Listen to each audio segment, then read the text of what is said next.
You have people who may not have these email addresses. I spoke with a friend whose company, they didn't even have computers when they were transitioning to digital.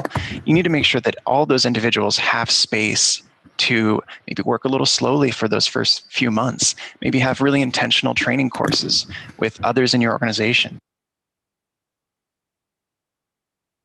Hi, everyone, and welcome to Learning Unlocked. We are at the top of the hour, so let's get going. My name is Dave McFarland, and I'm the Senior Manager of Content here at Open Sesame and the host of today's webinar. For those of you joining us today and are new to Open Sesame, our mission is to develop the world's most productive and admired workforces with the most comprehensive catalog of e-learning courses from the world's top publishers, including several publishers that focus on strategic ways to embrace digital transformation in the workplace. So before we get started with this 45-minute webinar, here are a few housekeeping items. First, attendees, you're automatically muted. If you have a question, please share it with us in the Q&A section. We'll collect questions throughout and have time for Q&A at the end. Next, if we don't get to the question live, join us on Twitter or LinkedIn using the hashtag LearningUnlocked2021 to continue the conversation. And finally, this session is being recorded and will be emailed to you in the next day or so be on the lookout for that. Whew, okay, with all that out of the way, let's move on to the session. It's my privilege to introduce our guests for today, Pamela Conway and Davis Smith from Intellizy. Pamela Conway is the Chief Learning Officer and has helped build the foundation for Intellizy's organizational change management consulting practice. She's a key architect behind their video training and quick reference card products and boasts a 27-year career in learning and development. Davis Smith is the VP of Organizational Readiness, provides human capital organizational change and strategy solutions. Her 20 years of experience helps companies achieve results that include process improvements, compliance risk mitigation, and leadership development. Welcome to you both, and thanks so much for being here today. Let's begin.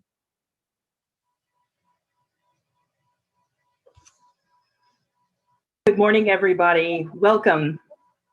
Thank you so much for taking the time out of your schedule to talk to us, to be with us today as we talk about digital transformation and having a conversation about how we best can engage everyone's potential when we're going through a digital transformation.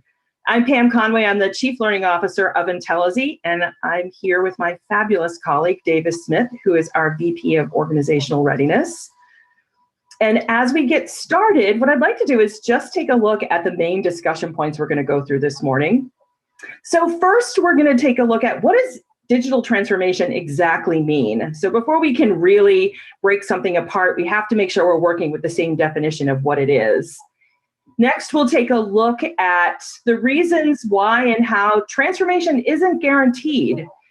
And then we're going to focus on the possibilities and not the problems so that hopefully we can move to the place where the transformation takes place and is sustainable. We're also going to talk about what it means to lead the transformation versus managing the transformation. This is something that's really important, and I think a key distinction that's going to help get us to the place where transformation occurs. And then finally, we'll wrap it up by taking a look at how change leadership and learning and development teams together combined are critical to making sure we succeed. So with those discussion points in mind, let's take a look at one possible definition of digital transformation. Now, if you ask 10 people what a digital transformation is, you're probably going to get 10 slightly different answers. Same thing if you Google it. There's hundreds of them out there. But they're all basically variations on the same theme. And I thought that this definition did a pretty good job of summarizing all of the various potentials that are out there. So this particular definition says that digital transformation is the integration of digital technology into all areas of a business, fundamentally changing how you operate and deliver value to customers. It's also a cultural change that requires organizations to continually challenge the status quo, experiment, and get comfortable with failure. So this is a pretty important definition if you think about it, right? I mean, just in that first sentence alone, what we're talking about is something that fundamentally changes how you operate and deliver value to your customers. That's huge. And the fact that digital transformations are continually ongoing now, that can be an unsettling prospect, not only for the individual contributors on your team, but also all the way up and through senior management. And I think the thing that stands out for me in this definition the most is that last line where we're asked to get comfortable with failure. And I think that's a difficult thing, not only for an individual, but also for a business. And really the key here is, in order for digital transformations to succeed now and into the future, we need to begin to develop this growth mindset, this corporate culture of learning, where the ability, and not even the ability, but the necessity, the opportunity to continue to learn and continue to grow becomes not a nice to have within an organization, but a cornerstone, a bedrock foundation on which the organization is built. So really, I would prefer to change this definition so that that last line read that we get comfortable with learning, not comfortable with failure.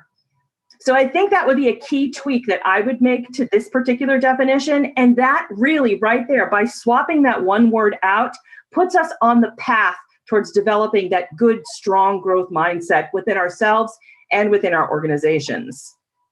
Now, to dig in a little bit further into what digital transformation is, I'm going to hand it over to Davis, who's going to take us through some great points. Yeah, thank you, Pam. I appreciate that definition and handoff, because I think focusing on learning is what digital transformation is about at its core. And some of the things we heard in the definition are helpful, but what's really important to understand are what are the characteristics of digital transformation?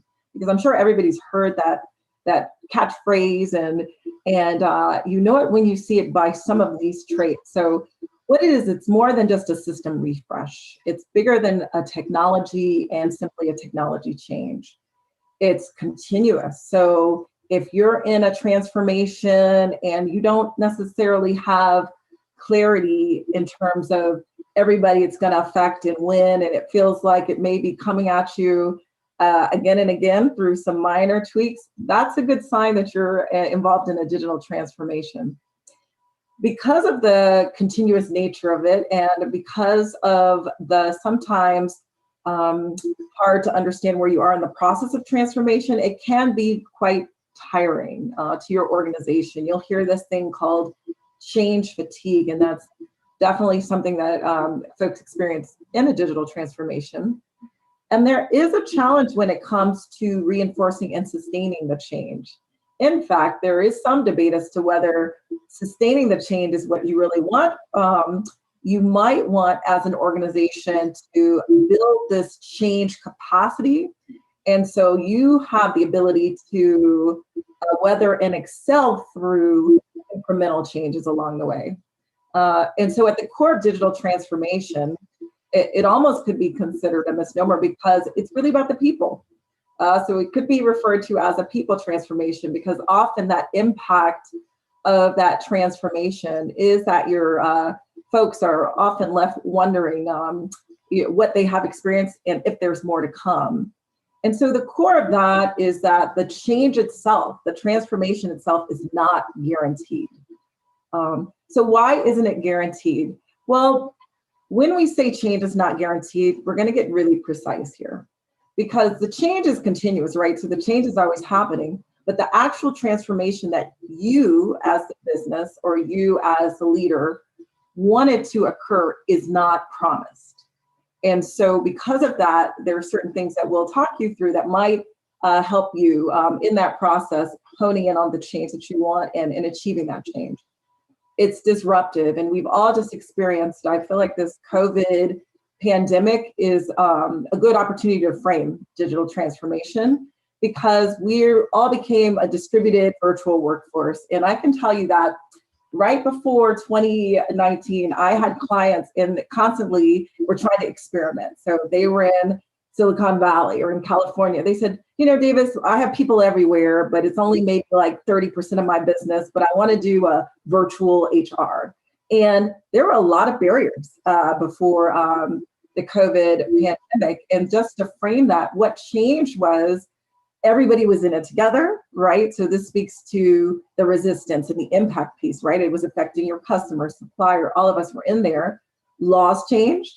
So it wasn't just about, do you have the technology to collaborate? Are you on Teams or something? We actually had legislation that changed that allowed for more telemedicine or reimbursing of expenses, or even around sort of commercial retail, what they could do. They could now sell alcohol on the street, right? You could come pick it up.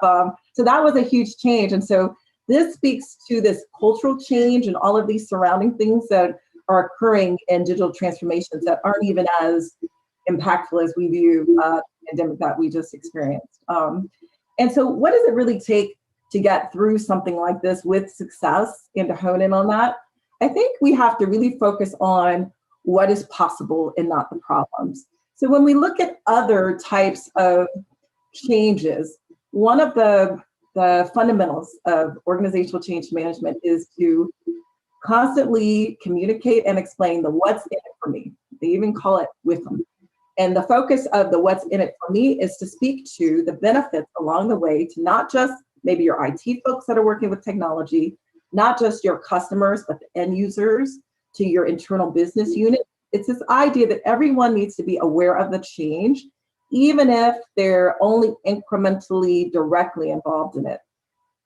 Well, when we think of digital transformation, we may be thinking sometimes of a technology change that's behind the scene. Now, one that all of you know is this chatbot thing that's always on everything now, right? So you used to be able to go to the bank, you used to be able to maybe even go online and call somebody, and now phone numbers are gone from many of the websites, and you have this chatbot feature. And I like that example because that is an example of a digital transformation that's impacting you. And so you're trying to understand what's in it for you. And we've seen this evolution of them improving that chatbot, right? They see you now searching something. Now that chatbot appears. The chatbot now has more versatility. So it's they've improved some of the direct output. And so that's really trying to get to that piece, that what's in it for me, that communication. And with the virtual distributed workforce on top of the digital transformation, that direct communication is how you get to the what's in it for me. Also using new tools like video. So like we're doing now, we're doing a virtual training, but even in your own businesses, you've seen in meetings that their video, sometimes capsulations, companies are doing really cool things with sending out the video as a part of the meeting so they can condense the meeting. So we're all trying to get a little bit of time back in the Zoom culture. They're doing Zoom-free, Teams-free Fridays, right? Or really cordoning off that lunch. So sometimes when we focus on the possibilities, it's how can we create space even around this technology or transformation? And how can we utilize the tools to match to the transformation? So that video technology is a good example of that, or the chatbot's a great example of that. And then finally, what we see is a possibility of more, not less intervention. And this is counterintuitive. And here's why. A lot of times with digital transformation, a lot of things are happening at once. And so there is a tendency to want to control it and step back from the change. And what we're finding is more collaboration, more micro team meetings, more one-on-one partnering, buddy systems, those kinds of things are very helpful in terms of intervening and collaborating and getting the most out of your digital transformation. So when we talk about how do you organize that, it's really important to lead the change. And so we can talk about some characteristics of that. So for those who are familiar with organizational change management, the entire concept is that you can have a change, because what you do is unfreeze what they call the current state, make the change, and then refreeze it.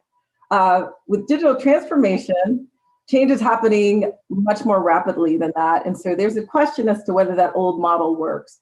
But what does seem to work is a focus on leading the change even more so than managing. Now, obviously, management is a subset of leadership, so we don't abandon all of that. The tracking, the metrics, very important. But what we're really talking about is guiding folks through change and harnessing their own capability to drive the transformation. That's how we're going to get that exponential factor. And so what does that mean? It means looking at informal leadership versus formal, so person-to-person connection, as opposed to waiting for the performance management system of your company to pick it up. It's about stimulating people with ideas as opposed to the checklist of what they need to accomplish for the day. So you're really opening up this concept of almost everybody's their mini change agent. And so they have some ownership and capacity to develop the change. And so this is where that learning development piece is so crucial. And Pam will talk about that a little bit more, but this is sort of opening up those qualities that are important. Another piece that's important to leading change is re-examining that manager, employee, or supervisor relationship. That's a cornerstone of change management. It's get that first line supervisor level to help implement the change. But when we think of digital transformation, what we really are looking at is influencing and letting people use their autonomy to actually become more interdependent. And so what that can look like sometimes is the manager just really sitting across electronically, so to speak, but eliminating some of that hierarchy. And so if you're a subordinate or someone under you puts that meeting on your calendar, you take it. You're not trying to control those points of collaboration. You have your chat feature on your team set to, available more often than not. And so the leadership part is actually about freeing up yourself to help motivate your employees and also facilitate some of their success. So all of these are the components that are important. And then when we talk about how to develop people, we can go into the next section. Yeah, and as we move into that next section, Davis, I didn't discuss this with you, but I was thinking actually last night about the change recently that we underwent in Intellizy on the learning and development team. One of the things that we wanted to do was take better advantage of the collaboration features within Teams. And an interesting thing came out of that, which is we realized as we were exploring ways in which the different groups, the different project teams within our L&D staff could work with team, we realized that what we needed to do, and this was digital transformation driving another change within the organization, we realized we needed to adjust our management structure. And so in order to take the best advantage of it, we realized that there was some hindrance there. And we actually looked at, from the ground up, from the basic frontline worker level, right? So how were they using Teams? In what ways were their groups forming? And we changed and redeveloped our management structure around how we could better take advantage of these digital tools. And it grew as an outcome of that digital transformation piece. So I think that's kind of an interesting thing to look at too, which is that in the process of changing, of working through a digital transformation, it could end up changing other aspects of your business. Have you seen that before too, Davis?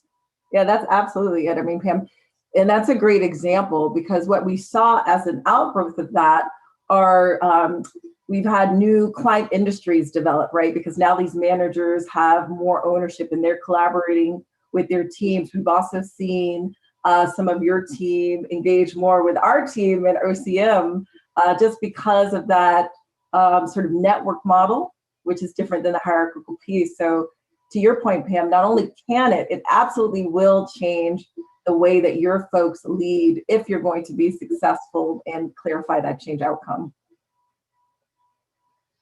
So let's talk now a little bit about, I'm so sorry, we'll go back to the previous slide. We're going to talk a little bit about the role of education services. I threw a curveball there because I had that great thought last night and I wanted to get Davis's feedback on it.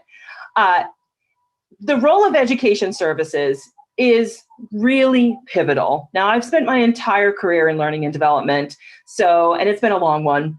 I've been around for a while. So I've watched the whole ebb and flow and the cycle of corporate training, where in the 90s, we were all undergoing massive digital transformation. When I began, it was the introduction of personal computers in the workplace. So as a young trainer, I was helping people understand how to use their very first computers or how to transition off of, mainframes onto personal computers. And that was a huge revolution. But then we entered this phase where it was like, oh, we all know how to use computers, right? That was the whole thing, right? In the 2000s. Oh, no, we know it. We know it. We know how to use Excel. We know how to use Word. We know how to do all of these things.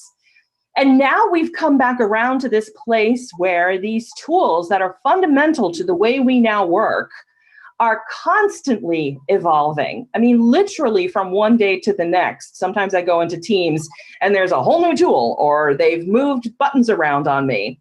So that's just a sort of a microcosm of this larger macrocosm of what's happening on the digital landscape that all experts predict is not going to slow down, and in fact is only going to accelerate. So knowing, based on what Davis has already said, that we have people who are fatigued by this, we have organizations that feel overwhelmed by this, where do we go to try to make sure that we can live in this state of constant transformation? And it really comes down to having that strong learning culture within your organization and really strong education services. The role of learning and development departments could not be more pivotal to the success of an organization. So really what we're looking at now is making sure that our learning and development departments have the right tools available to them. Right? We want to make sure that we're approaching education through multiple angles.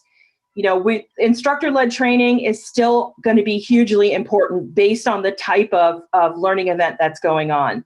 Self-service tools, like the great services that Open Sesame offers, become hugely important. That ability for a user in the moment to go get and access a learning asset that will help them further their work in the moment.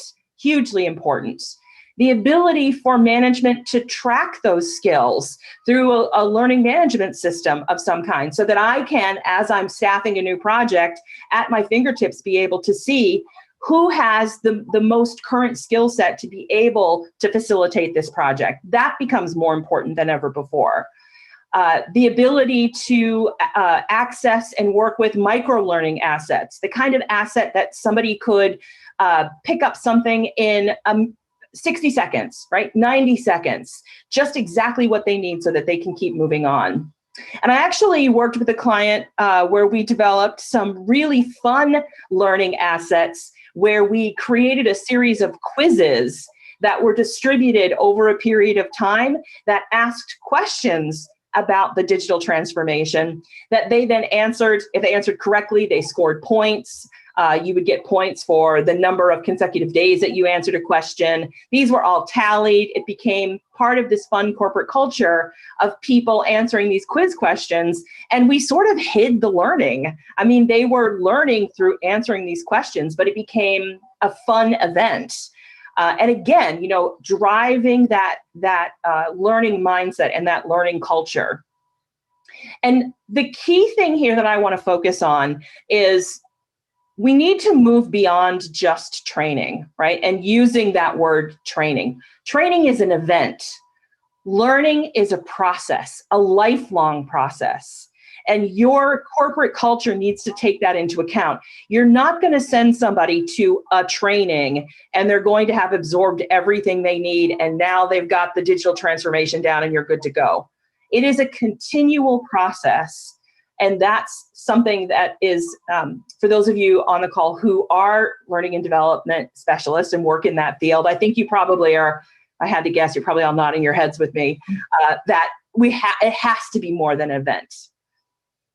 And then it's also really important to understand that having that strong L&D is how we get to sustainability. That's how we guarantee the transformation is a success.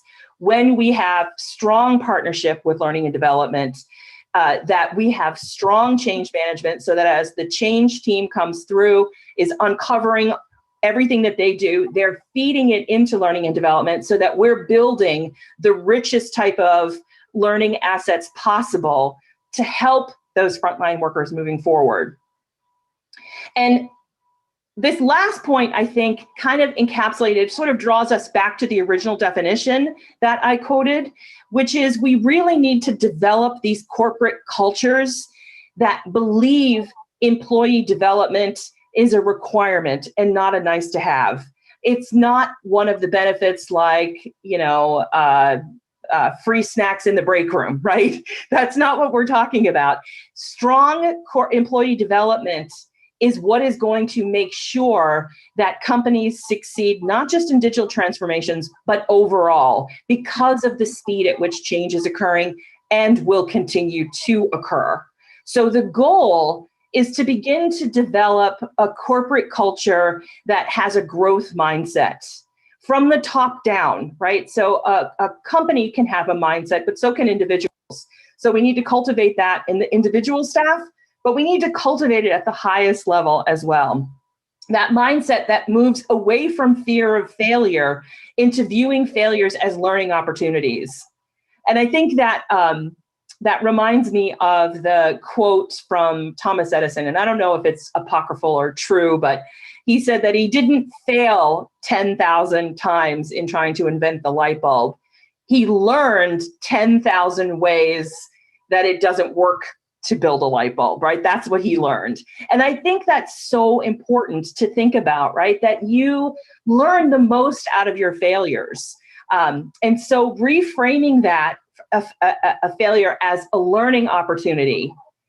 And that needs to be set again, day to day, not just around when there's some sort of transformative thing happening. Day to day, when we do something incorrectly, we've learned we're not going to do it that way again. That takes that off the board, and we have new opportunities to learn going forward.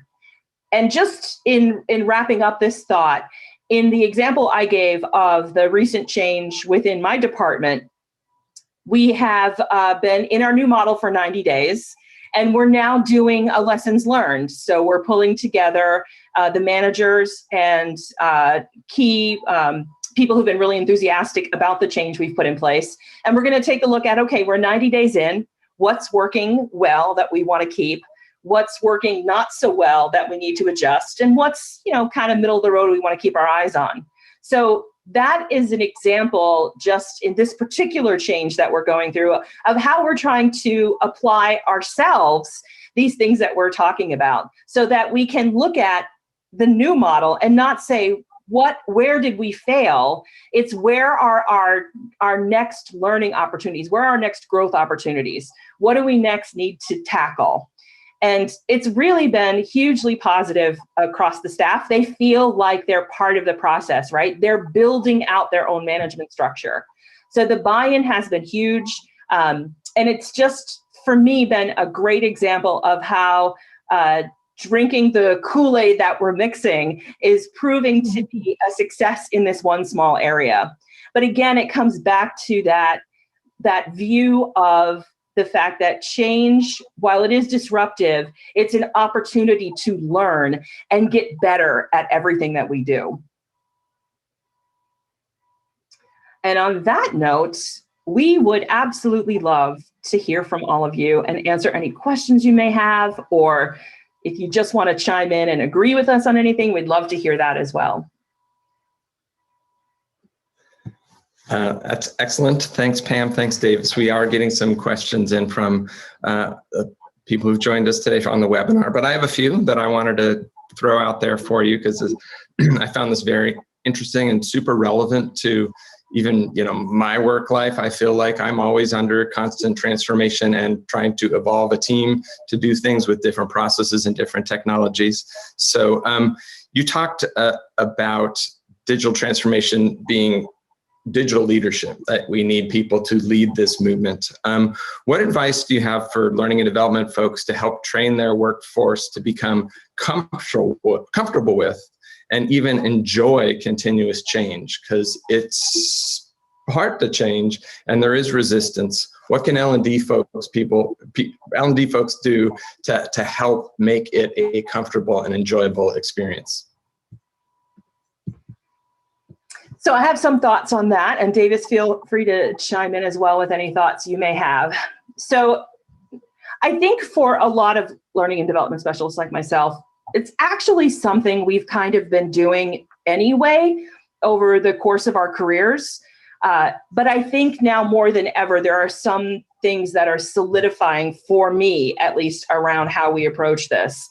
One of them is, we have a great opportunity in that we do touch ultimately, especially during transformative periods, most aspects of a company, right? We have an opportunity to be sort of the cheerleaders of this growth mindset that we know that we need to get people towards. So oftentimes when there's massive change going on, and I know any of you who are on this call who have been trainers yourself in the classroom, you know this experience. You come in and people are going to get to see the new tool for the first time. And literally like the first 15 minutes of the session is people complaining about, why are we doing this? Why is the company trying to ruin my life? Or we just had a big change. Why are we doing this again? Or nobody talked to me about this. So there's that period where people are sort of blowing off their steam around the change and their feelings about the change. And that's an opportunity for us to set a reframe, to change the lens for them. And that goes back to what David said about what's in it for me. And as trainers, right, that's 101, right? Adult learning theory. You got to make sure people have buy-in with this. But we can do a really good job in learning and development, not only to reframe the what's in it for them, but to reframe that resistance mindset where I'll have people say to me things like, I can't do this, or I don't understand this. And I really actively employ the power of the word yet. So I have the opportunity to say, you don't know this yet. You haven't learned this yet. This isn't clear to you yet. And that really can change a lot of, it's just a tiny word, right? 3 little letters, but it really can help change people's mindsets. And giving them little tools like this to help them internally reframe their own dialogue around it is hugely impactful. I've seen it myself just play out within individual classes where other people in the classroom will start yelling out the word yet, right? So start to kind of get this groundswell on it. Yeah, and if I can add to this just briefly, as a consumer and a collaborator with L&D services, one of the things that I find most useful from L&D is really getting a sense of where the entire group is with learning. I think that's something that very skilled L&D people do extremely well, whether you do it in a very technologically sophisticated way or not. It's probably going back to that leader and giving that view of the whole group that was training or learning something. Because what I want to do then as a leader is foster where folks were maybe more struggling with the content than others and help make those connections. And my L&D partners are crucial to that. And the second thing that they do that's really wonderful, I think, is help people learn about feedback. So whether it's after action reflection, giving the feedback or receiving it, that is the number one thing from a growth mindset perspective that can help build this learning around any topic, but especially around digital transformation. Wow, that's wonderful. Those are great. And in reality, they're kind of simple, right? Like they're things that we can just implement on a daily basis that drives thought change and behavior change. Pam, I think a great manager I had a while ago, she always used yet. Like always, every meeting it was yet. And soon I was saying the exact same thing. It was simply, she was training me. She was training me to think that we're not there yet. I don't know this yet, but we're going to get there. And it really was a simple mechanism of her saying it over and over and over again, kind of like trainers are always putting this information in front of folks and then having to revisit that training, right? It's not a one and done. Excellent. This is really great stuff. And I hope everyone else is enjoying this as much as I am, because you are speaking right to me and I love this. I wanted to dig into maybe digital transformation, what it looks like in different organizations you've worked with, some concrete examples. You've talked about, chat bots and video. We've talked about how you reorganize kind of your organization. Do you have other examples of where you've seen, digital transformation coming in, kind of being disruptive, and the workforce or L&D having to respond to help, push the organization forward? Yes, and I like that frame of it, because there are many examples, but I think the salient ones always have something a little bit different than expected. I had a client that was doing a major Salesforce implementation, and the goal with the Salesforce was to really make things that have been manual and dispersed. This was an organization that is in the education business. It's a national organization in every state. And they had a lot of manual paper process that fed into their system for sharing information across the organization and then out to the public. And they used Salesforce, and they had this 5-year plan and 7, sort of these old sort of roadmaps for these. But where the digital transformation came into place was both around the tools and the approach. And so by that, what they did was, instead of trying to have like a command and control, they said, okay, we're actually going to sprinkle the change management people and the L&D people across these states and regions, because we understand the culture and that there will be different points of resistance and, as Pam would say, different possibilities. And so that was one thing that was done sort of strategically and up ahead.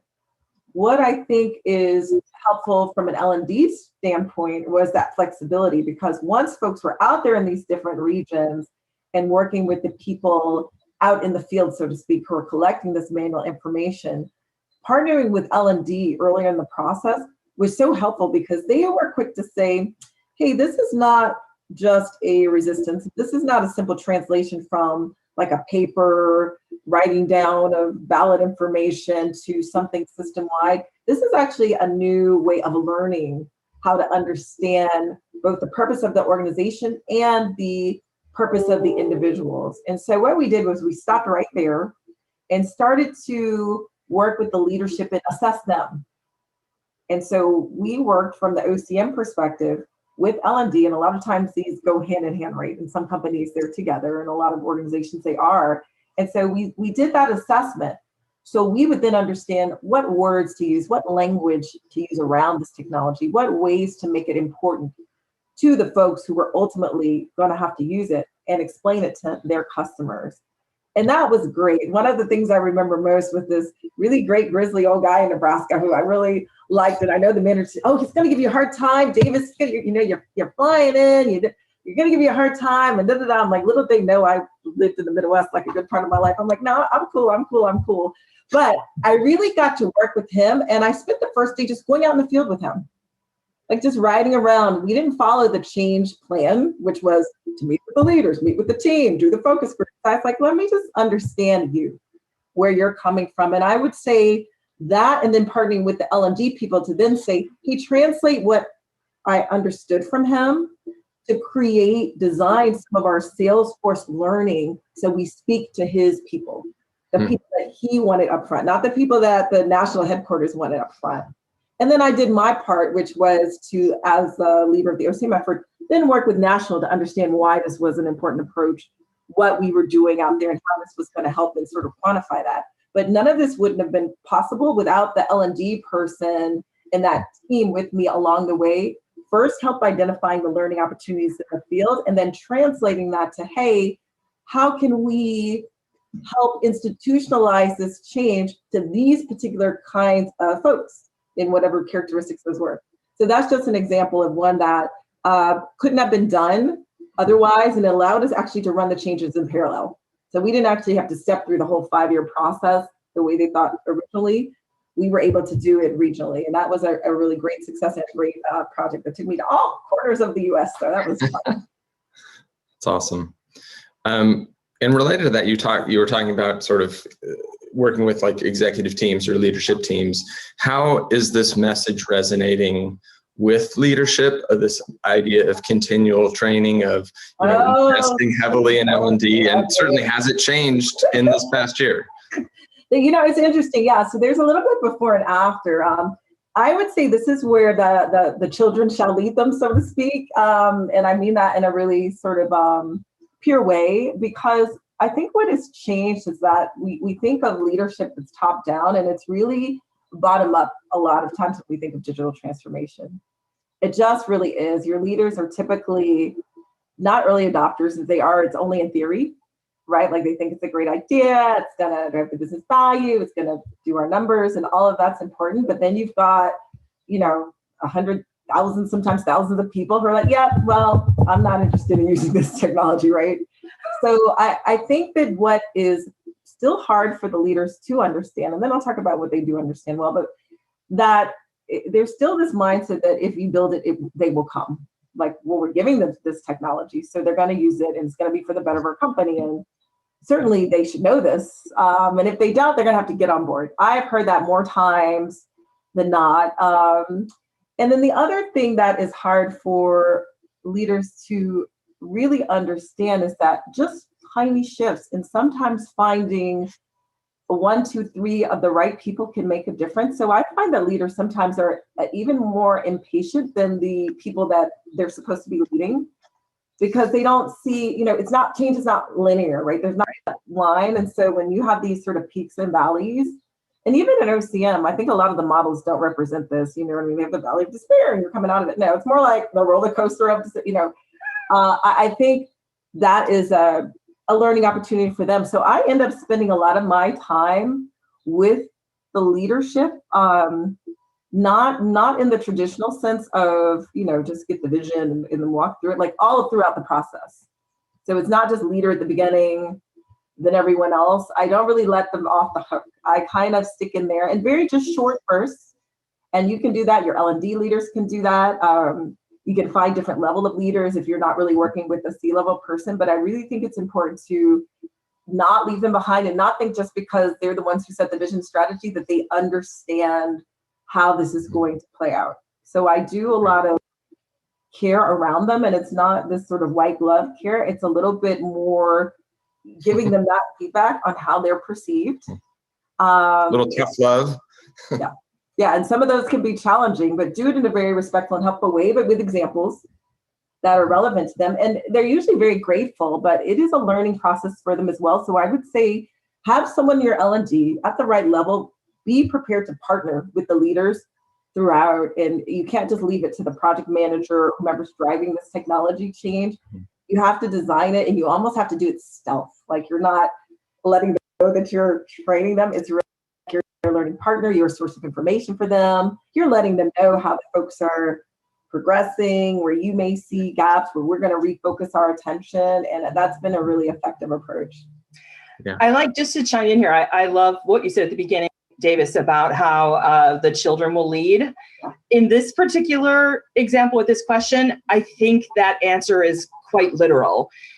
We know from numerous studies that one of the most important things to millennials entering the workplace is their continued development.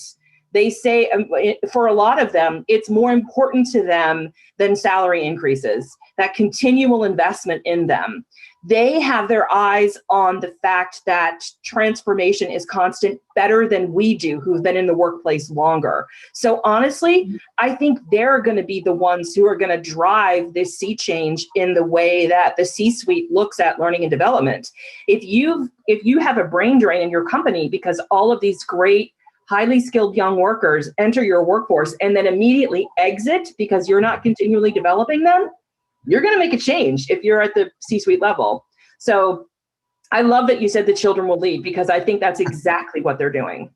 That's what they're doing in my house, so I don't know anywhere else, but that is exactly what's happening over here, everybody. Oh, I hear that, Davis. One last question, just to wrap this up and maybe to bring it home for the L&D folks who have joined us here. You talk about fatigue, the fatigue of this change, and we've certainly seen that through the pandemic. Zoom fatigue is a word now; it's probably in the dictionary. And probably few other job roles have as much digital transformation as L&D. We've been talking about this evolution. We've had in-person multi-day trainings, all the way to micro learnings, to these learning experience systems with just-in-time training. And that, talk about fatigue, learning all those, staying on top of those, and delivering those. What advice do you give to L&D folks just like personally, how would you help them handle this fatigue and handle their own digital transformation that's happening within the L&D field? Yeah, that's a great question. So I'm going to answer it from my own perspective, because obviously I'm an L&D professional. I am chronically fatigued now, it feels like. I think for me, first and foremost, is an understanding that I'm not alone. I think it's fatiguing if you personalize it and it's only happening to you, right? And I think when you lift your head up and you realize, wait a minute, I'm not going through this alone. We are all going through this together. And then once I do that, then I start realizing if I'm not alone and others are going through it, I can reach out a hand. And in reaching out that hand, I can either get the moral support that I need, or more often than not, I can get some sort of practical skill or practical application that I can then apply. And that really is the heart for me of everything that I've been talking about this morning. And really what I feel is at the heart of learning itself, right? I mean, we do learn from each other first and foremost. So recognizing that we're not alone, we're all in this together, we're all going through it simultaneously, being willing to be vulnerable and say, I don't know, or I can't do this, right? To get that support, that kind of vulnerability is part of that growth mindset too. Being willing to, sometimes I think especially in corporate America, we feel like we have to always have all the answers, especially if we're in a leadership role, right? I am the keeper of all the answers somehow. Well, of course, that's not true. But being able to drop that veneer and say, I'm not sure. This is what I'm seeing. This is what I'm thinking. How are all of you feeling? What can you contribute to this conversation? For me, that has been the way forward and through for this for me. And I think it will continue to be. And I love that vulnerability, because I think, Pam, what you're speaking to is sort of creating that safety within the organization to have that expression. And Dave, one of the things that I'm struck by that question is, everybody is experiencing this together, but I think we'd be remiss if we lose that diversity of experience as sort of our frame, because everybody is not impacted by this the same way. And so part of what I think we have to do is one step beyond being open is really be on the lookout for people who are not handling this well. And so a lot of behaviors that we see that we may not understand, let's be curious about it. And one of the things that's sort of a covert process principle that's really important in OCM is we can be curious and we can also support, but we don't expose just for the sake of exposure. So if you're seeing somebody struggle, especially if you're management, or even if not, if you're a peer, try to create that connection for them. But I think it's that empathy piece, it's upon us to develop that a bit more. Because one of the deficits I have seen with the leaders, especially now with things reopening, is this idea of everybody's in the same playing field, and so we're all going to be excited to get back in that office without thinking of, we didn't actually all just have the same experience for the last 12 months. I've met many people who said, oh, I don't know anybody who's died or who's sick from COVID. Well, there's 600,000 Americans who died from this. And so if you don't know anybody, then you have to say to yourself, there are a lot of people who have been hit by this, who have lost spouses, parents, children now are getting sick at a more increased rate because there's no vaccine. So I think part of that is empathy. Part of that is creating a safe space to have these conversations. And to be honest, sometimes, and nobody ever wants to hear this, you may have to extend yourself in the short term so someone else can recover in a way. And that is just a mindset that we're going to have to grow, because we think about 6 months, they're talking about booster shots for this, different strains. You're going to have people in your organization who may be out for 2 weeks, or maybe long haulers. And so we have to start getting over this idea of someone's going to take 1 or 2 sick days and be back. So we even have to advocate and build some of that into our organization and into our HR, into our understanding. But there's a lot of work I think we can all both individually do to help our collective. And I think L&D can lead in that effort as well in a lot of ways. Yeah, that's wonderful.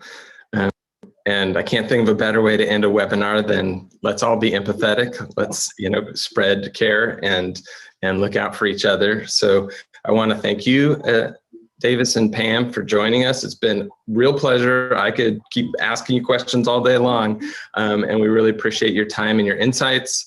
I hope you can join us again soon, and thank you so much. Thank you for having us. Thank you. Spending time with us, everyone. I enjoyed it. All right. Thanks, everyone, for joining us here for our 6th Learning Unlocked session for 2021. We have more coming up this month, so be sure to stay tuned for our last 2 sessions in June. Next up, this coming Tuesday, you're not going to want to miss this, the incomparable Emmanuel Acho, who will speak about the realities of being a Black man in America today and how to navigate uncomfortable conversations within the workplace. Most positive. We also want to give a big shout out to all of our incredible sponsors. We are so happy to have you supporting this amazing event. And a final reminder for everyone, you will receive today's slides and recording via email, and we hope to see you for more Learning Unlocked. Take care and see you next time.